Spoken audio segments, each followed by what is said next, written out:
Well, hello everyone, and welcome to this framing discussion, setting the context for your participation at the Global Solutions Summit, anchored from Berlin on the 20th and 29th of March. I'm Declan Kelly, I'm the moderator of this session today. For the first half hour or so, we're going to hear from Dennis Snower, the president of the Global Solutions Initiative, and from Colm Kelly, who's the global leader for purpose, policy and corporate responsibility at the Global Business Services company, PwC.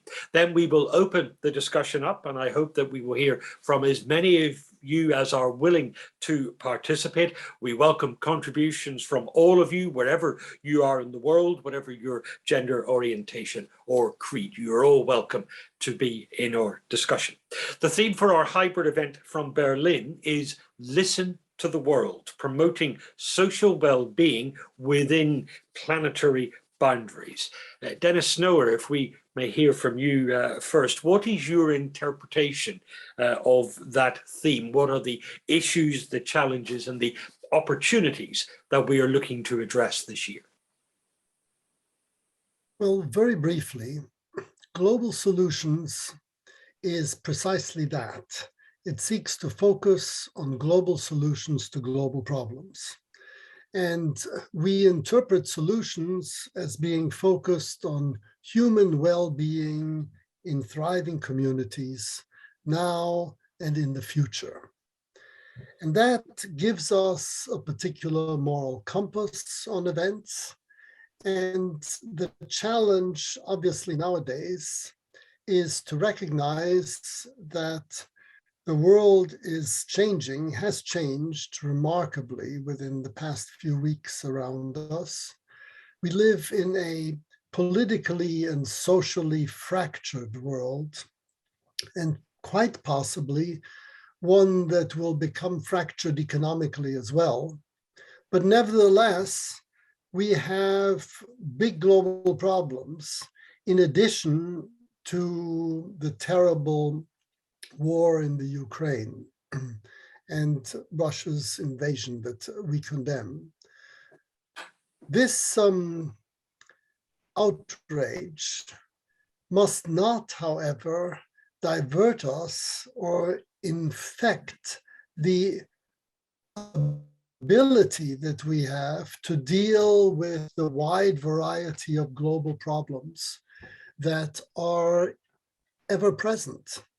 Future generations will not forgive us for neglecting the challenge of climate change because there is a war on now. And therefore, we are focused on global solutions within a world that is multipolar and needs desperately to find common ground to address problems that cannot wait. And among that common ground, Dennis, is a theme that you and I and all the delegates and participants at Global Solutions have discussed over the years, the importance of recoupling, of retooling the economy so that it delivers the broadest possible benefit economically and socially. And I'd just like to add that the realization that economic prosperity can become decoupled from social prosperity, like when aggregate GDP worldwide grows, but nevertheless many people feel left behind, disempowered in the sense that they can't shape their destiny through their own efforts, and estranged from their own communities that are collapsing. That gives us pause to think about whether economic prosperity should be an end in itself. And our answer to that is unequivocal no. When economic prosperity becomes decoupled from social prosperity, our responsibility is to focus on social prosperity and to recouple economic prosperity with it, rather than vice versa. Dennis Snow, thank you very much. Colm Kelly, of course, you bring a perspective on this from the business and corporate leadership communities. When you think of recoupling, that demands economic, social, environmental, and governance transformation. Yes, that's right, Declan. And first of all, hello to everybody, and lovely to be here. And I think Dennis has described the challenge well. We see all around us the nature of the problems which we are here to set out to respond to. And they are global problems which by definition therefore need a global and coordinated response. But at the heart of that response must be the role which our economies play in delivering outcomes which are sustainable and acceptable, and which support societal prosperity and respect planetary boundaries. But I think we have to be clear that actually that's not the design premise either of our economies in aggregate at a macro level, and nor is it the design premise of individual businesses. And so the decisions that we make at both levels from a macroeconomic perspective and within individual businesses are not currently designed in effect to operate in an environment which delivers the kinds of outcome that we want to see. And the evidence of that is all around us. So that quickly gets you to this recoupling. How is it that we redesign the framework within which business operates and within which economies deliver, to ensure that we do have competitive, successful, profitable, sustainable businesses which are operating within a framework which delivers outcomes which are sustainable from a planetary perspective and which supports the social prosperity. And that absolutely gets you into questions around governance, around incentives, and around the redesign essentially of the system as a whole. I think that's one of the core premises which underpins the recoupling narrative. I think, Colm, something that we saw certainly in the run-up to and in the aftermath of the Global Climate Conference, COP26, in Glasgow last autumn, businesses are plugged in to this idea. They are subscribing to this agenda, and change is taking place. I think that's right, Declan. And in fact, I think COP26 was particularly instructive. And I'm not sure how appreciated the significance of the impact of some of the decisions which were made there actually is. So there's clearly a growing anxiety on the part of many business leaders, not all, but many, about issues like climate, like nature, and like the impact which we have collectively on society. So there's no question that there is real movement. But I also think that what's equally clear and increasingly evident in the conversation is that if we want to move the system as a whole, then business has to be willing to work with government in order to provide the policy framework within which the systemic change that we need actually gets delivered. And I think that's one of the reasons that makes the Global Solutions Forum so critically important. It is a platform within which business and policymakers and civil society can come together in order to support a conversation which is about the reframing of the system in a collective manner, which produces the systemic change that we're looking for. Dennis, the context to our virtual and hybrid discussions over the last 2 years was the pandemic, which really did emphasize the importance of global cooperation in terms of how you deal with the pandemic and how you build back from it and how you build resilience into economic systems. As you've mentioned, the backdrop this year is quite different. It is one of war in Europe, which is the absolute antithesis of global cooperation. How does that change our thinking and our agenda this year? I think that this must surely affect the backdrop against which all our other global solutions efforts take place. Because we can no longer assume, and this was an assumption that has become increasingly tenuous over the past 2 decades, that our world order, the global world order, is a liberal democratic one as formulated by the West. There has been a presumptuousness in Western thought that the European Enlightenment is the only possible enlightenment, and that our particular form of liberal democracy is something that needs to take root everywhere.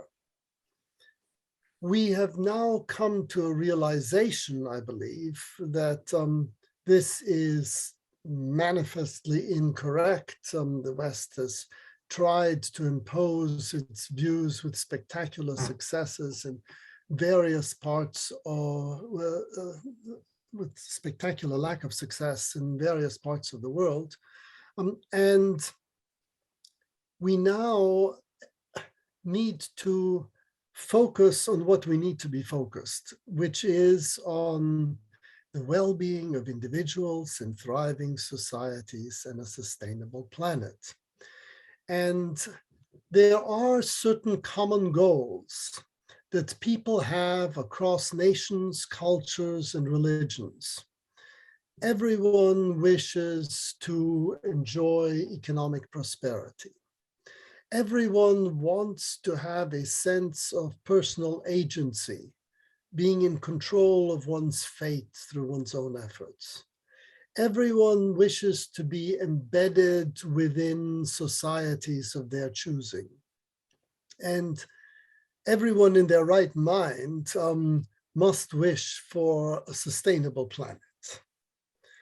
And if we focus on these core needs and understand that different cultures, different countries have different pathways towards meeting these needs, then there is a new basis for global cooperation, one that is founded on mutual respect, on perspective taking, and at the same time on international agreements that help us achieve the common good, where these international agreements are formulated by the parties who are meant to be subject to these agreements.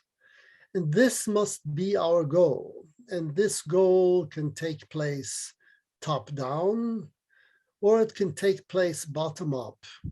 And in a healthy world, both takes place. And global solutions clearly is focused on the bottom up and connecting that with what we have from the top down. And so I think this is sort of a fundamental reassessment of where we need to be. The world is divided into nation states. These nation states act only in their narrow self-interest, then global problems will not be solved.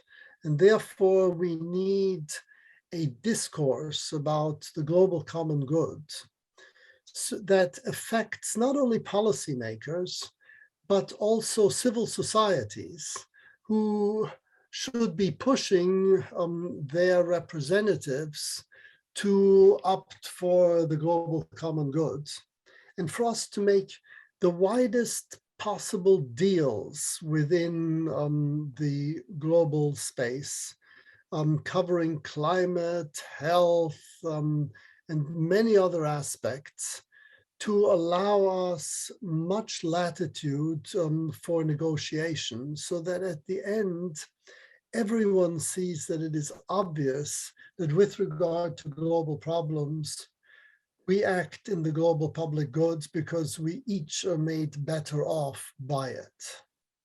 Colm Kelly, just to draw one line out of Dennis's masterful synopsis there, it's the idea that one-size-fits-all solutions are going to be less important. Yeah, I mean, I think recent events over the last 2 years, never mind the last few weeks, force us to be really thoughtful about that challenge. There is no question but that we continue to face global problems. They're entirely obvious. But there's also, I think, a greater appreciation as we devise solutions for those global challenges, a greater appreciation needed of the reality of how differently those issues manifest in different places around the world, and therefore how important it is that the solutions that we propose to these global problems reflect those local realities. And that requires a true openness, a respect, a level of engagement, which I think the Global Solutions Forum has tremendous potential to offer, maybe uniquely so.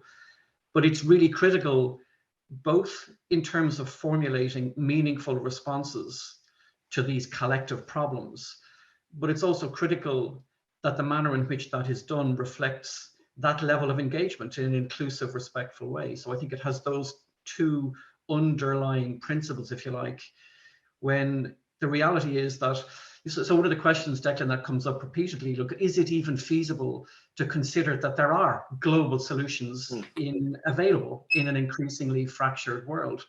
Well, the unfortunate reality is that there are for sure global problems, which means that our responsibility is to be thoughtful and then effective and successful in devising the way in which we address those global problems as we formulate global solutions. That, without question, has to reflect those local realities, and the process through which we engage has to reflect respect for those local realities. And Dennis, this speaks to your concept of agency and solidarity.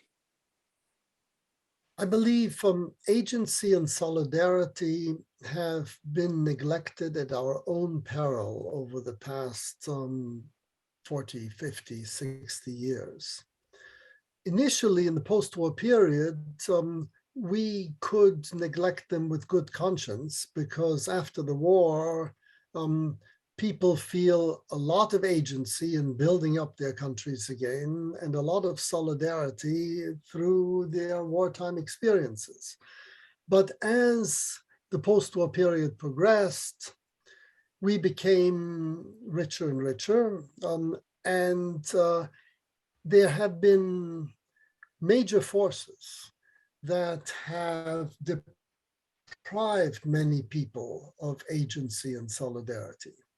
Globalization, which allows big businesses to shift their value chains flexibly in accordance with new profit opportunities, has meant that at the local level, people can be working as hard and conscientiously as they did before, and all of a sudden they've lost their jobs because some team in some other part of the world has turned out to be more profitable.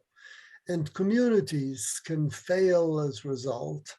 And that obviously is terrible for social solidarity. Automation, AI, has similar effects. And since we are focused primarily on the aggregate economic effects of globalization and automation, also financialization, we have been blindsided by losses of solidarity and agency elsewhere.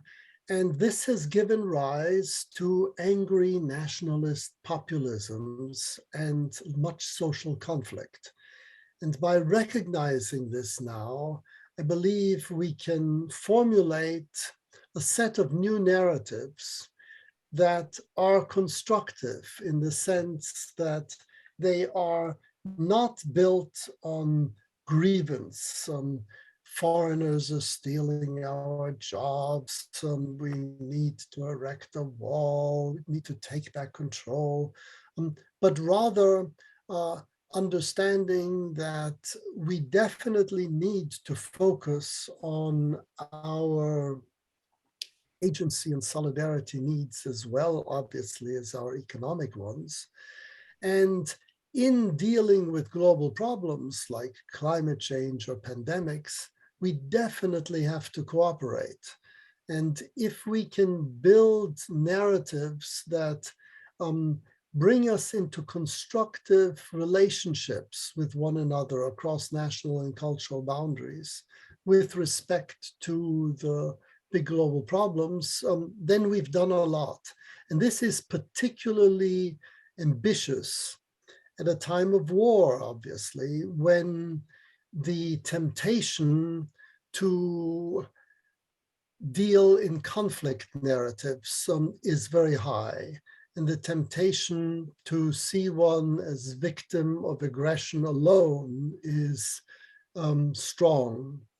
And therefore, demonization of the other side becomes a possibility.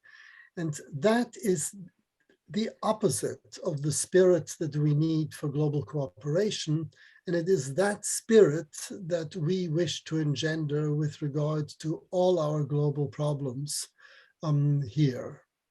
Colm, as we identify issues on a practical level, I wonder what the implications of that are. Is it that, for example, on climate change, we recognize that different people, different nations are at different stages of the journey, and we're looking for a mosaic of compatible solutions rather than a single imposition? I think actually that's a really good example, Declan, because I think that climate is a useful proxy for this conversation in many respects, not least because we actually know what the ultimate objective is, and it is a shared objective. Right? So we have a collective carbon budget, which we know we need to manage to within a relatively defined time frame. And that sounds like a global problem to which we could apply ourselves in a consistent global manner.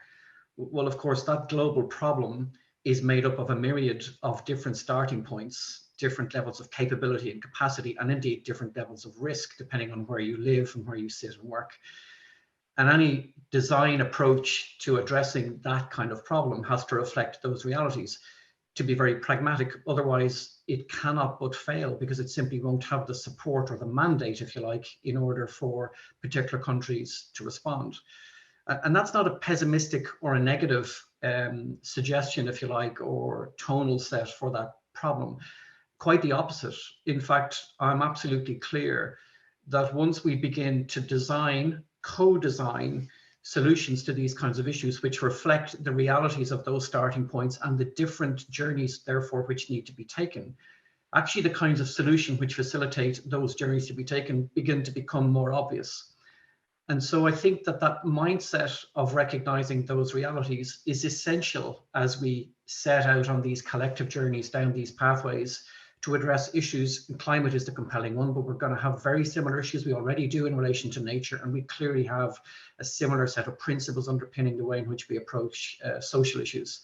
So I think it's useful to bear the example that you've just shared in mind, Declan, because it kind of gives us the ability to remind ourselves to co-create these solutions in a way which reflects those realities, and to get into the specifics of what that means in practice. And Colm, that encapsulates the first part of the theme for the discussion in Berlin, which is listening to the world. Yeah, look, it's entirely self-evident, and I think sometimes we have a tendency to make these self-evident statements.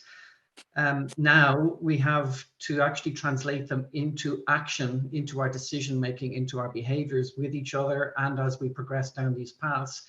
Because frankly, in a more complicated global environment, and it certainly is, we're going to have to listen more carefully to each other in a meaningful way with impact in order to address collectively the kinds of problems which have not gone away.